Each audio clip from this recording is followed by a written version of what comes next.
Parlons de votre association. De quoi s'agit-il concrètement?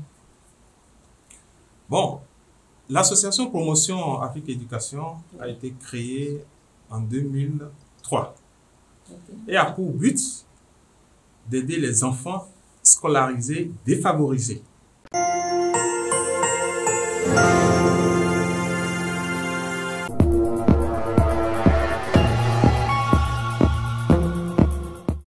Mesdames et messieurs, bonjour. Bienvenue dans notre émission. Le saviez-vous? Nous recevons sur ce plateau un invité particulier, M.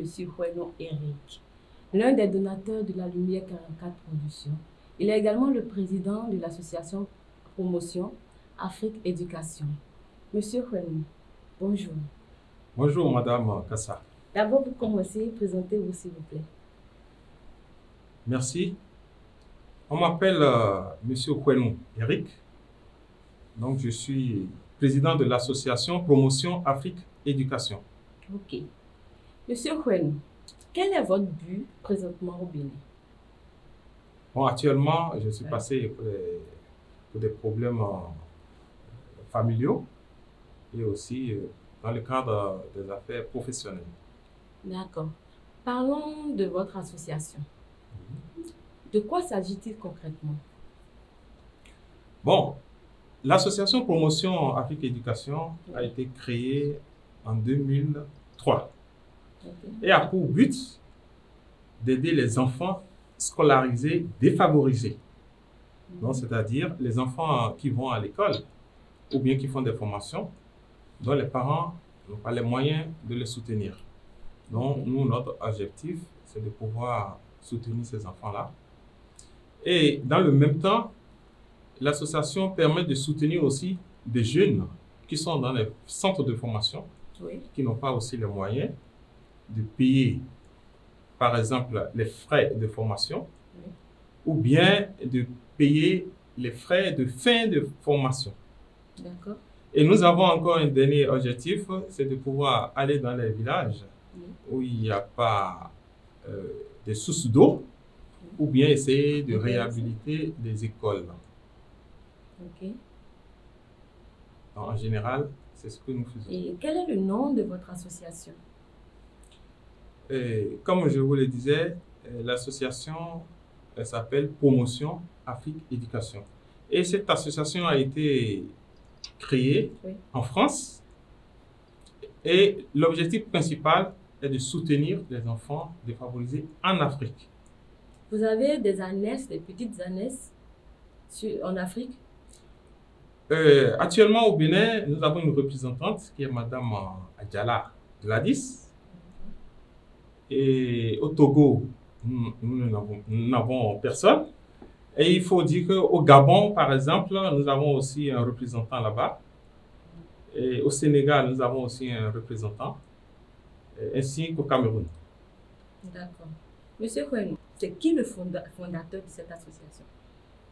Bon, il faut dire que depuis tout petit, déjà j'ai eu l'idée ou l'amour de pouvoir soutenir les personnes défavorisées. Donc en 2023, j'ai réuni quelques amis. J'ai essayé de soumettre l'idée et ensemble, nous avions décidé de créer une association. Donc, à partir de ce jour, on a essayé de convoquer plus d'amis, où il y a eu une assemblée générale. Et là, le bureau a été créé. J'ai été nommé président de l'association, donc depuis 2003 à ce jour. Quels sont les autres membres de l'association? Bon, actuellement, l'association est créée que des membres béninois. Hein? Au départ, il y avait quelques Togolais et Ivoiriens. Avoir la vie professionnelle n'étant toujours pas stable parfois, donc d'autres sont partis. Et à ce jour, il n'y a que des Béninois qui forment le bureau. Ok. Et votre association a-t-elle déjà eu des activités ici au Bénin à plusieurs reprises, en dehors du Bénin, les autres pays, comme vous l'avez cité, le Sénégal, le Gabon? Comment procédez-vous en matière d'activité, etc. Oui, au Bénin, on a eu déjà à mener pas mal d'activités. Déjà, il y a Awéwé, dans le nord du Bénin, et à Patago aussi, qui est le nord. Je pense que au Bénin, nous avons plus mené des actions dans le nord. Ok. Alors, en plus de ça, on a eu à mener des actions à Lalo, l'année dernière, donc il n'y a pas longtemps. Et aussi à Kunokwe.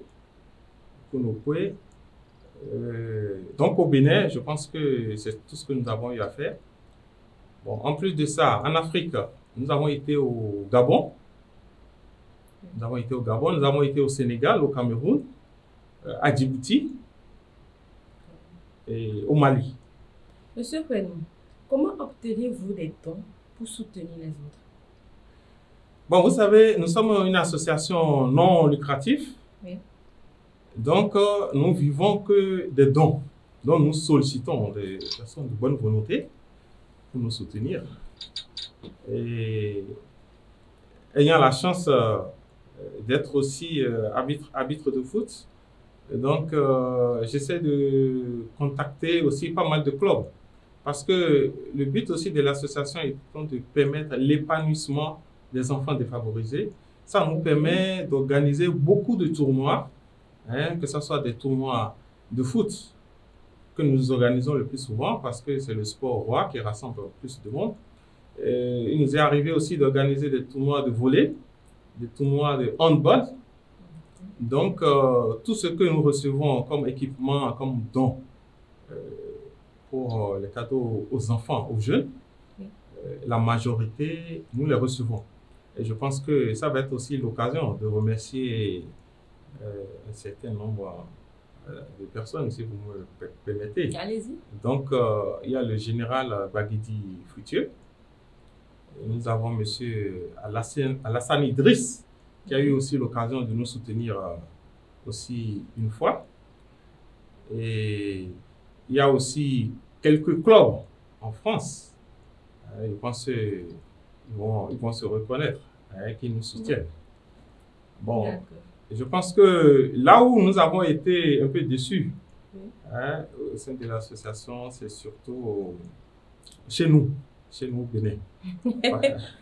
Parce que dans les autres pays, lorsque nous arrivons, nous projetons d'organiser des activités pour les enfants.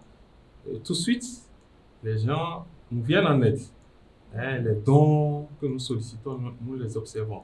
Mais au Bénin, je pense que c'est un peu dur, hein, très dur. Nous avons l'impression que chez nous, ça ne sert à rien de venir faire quelque chose. Mais je pense que comme nous sommes nés ici, nous avons les parents qui vivent ici, nous ne baissons pas les bras. Et nous comptons toujours sur les personnes de bonne volonté pour pouvoir nous aider toujours à réaliser nos projets. D'accord. Monsieur Kwenou, en dehors, vous avez parlé que vous venez au soutien, aux besoins des enfants démunis. En dehors de ces enfants, qui d'autre peut bénéficier du soutien de l'association? Bon, nous parlons des enfants, bien sûr, mais il peut y avoir aussi des jeunes, des personnes vraiment en condition de précarité, dont nous entendons parler. Oui. Nous essayons de venir à leur secours. Il faut avouer que nous avons beaucoup de demandes. Nous sommes très, très sollicités. Nous ne pouvons pas aider tout le monde, d'autant plus que nous aussi, nous sollicitons d'autres personnes pour pouvoir aider. Et nous donnons vraiment des priorités. Hein. Les aides que nous apportons, c'est selon les priorités. Ok. Donc, c'est ce que je peux vous dire. Et comment peut-on obtenir un don venant de l'association? Bon, vous savez, aujourd'hui, nous entendons parler d'associations partout. Et chez nous, il y a vraiment une transparence. Le dernier projet que nous avons rajouté à notre association, c'est celui du parrainage. Qu'est-ce que ça veut dire? Lorsqu'un enfant est en difficulté, par exemple, nous essayons de lui trouver un parrain Un parrain. Et ce parrain accepte de pouvoir suivre l'enfant, c'est-à-dire lui payer les frais de scolarité, essayer de payer ou soit sa formation. Donc, pour éviter de recevoir directement l'argent chez nous, nous proposons à la personne de la mettre en contact avec cet individu ou cette personne en situation de précarité. Ainsi, il pourrait y avoir la transparence. Donc, soit nous donnons directement le don à la personne ou nous mettons le parrain en contact avec la personne en difficulté. Ok. Vous avez parlé du foot parmi vos activités. Ce sont les trophées que vous donnez à la fin pour le gagnant ou comment vous procédez? Oui, pour les tournois, Oui. il y a des trophées collectifs et il y a aussi des trophées individuels. Donc, ce que vous voyez, je pense que ça fait partie déjà des trophées qui sont réservés pour nos prochaines activités qui vont avoir lieu à Porto Novo cette année. Et ces trophées vont être remis au club, aux équipes gagnantes. Et maintenant, nous avons aussi beaucoup de lots individuels. Par exemple, pour les meilleurs joueurs, encourager les jeunes à continuer, ou bien des joueurs fair play, ou bien des jeunes qui nous ont marqués, qui ont été très gentils, ou qui ont mené vraiment des actes qui nous ont un peu touchés.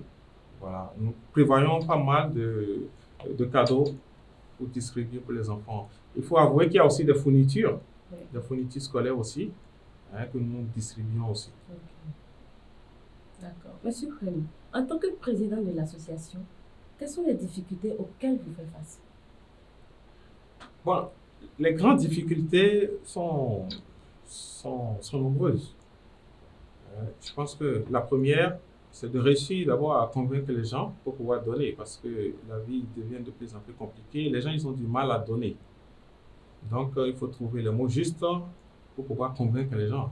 Je vais vous donner l'exemple tout à l'heure du Bénin. Vous savez, chez nous, on a du mal à convaincre les gens.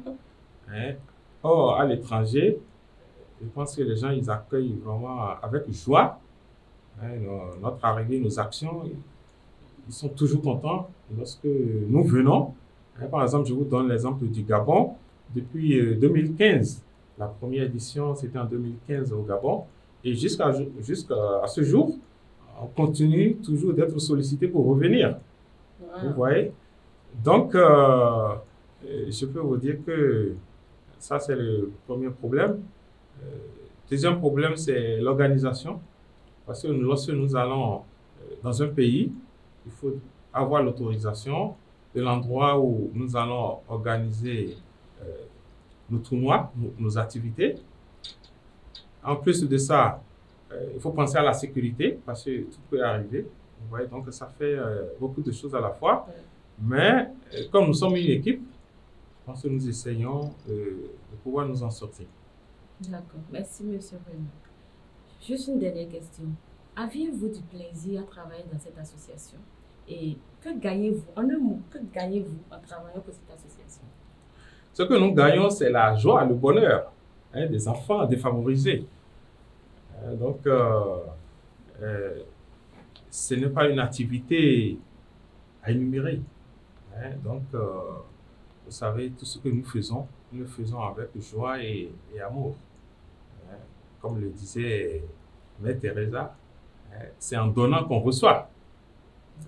Donc, c'est toujours une joie pour nous parce que depuis 2003 que l'association a été créée, nous continuons toujours de mener nos actions. Nous voyons que de plus en plus, nous sommes sollicités. Donc, ce qui veut dire que ce que nous faisons donne la joie aux autres. Et plus ça donne la joie aux autres, ça nous donne aussi de la joie. Merci beaucoup, M. Renaud, pour votre présence ici sur ce plateau. Vous avez un mot de fin à donner au public? Je voudrais d'abord vous remercier, Madame Kassa, et remercier la Lumière 44 Production. Donc, vous êtes un donateur? À qui je souhaite longue vie, parce que je sais que vous faites un travail remarquable. Merci. Et je vous félicite pour tout ce que vous faites et vous encourage à vraiment continuer. Merci. Et ce que je voudrais compléter, c'est que nous faisons appel à toutes les personnes de bonne volonté qui peuvent toujours nous aider. Mais sachez que nous travaillons vraiment dans la transparence et que tout ce que nous recevons comme don, soit nous vous mettons en contact avec ceux à qui sont attribués vos dons, ou bien vous recevez les preuves de ce que vous avez donné. Et aujourd'hui, je pense que avec l'aide des personnes de bonne volonté, nous allons toujours continuer à donner de la joie aux autres. Merci beaucoup, M. Renou. Mesdames et messieurs, nous sommes à la fin de notre émission. Merci pour votre attention et à bientôt.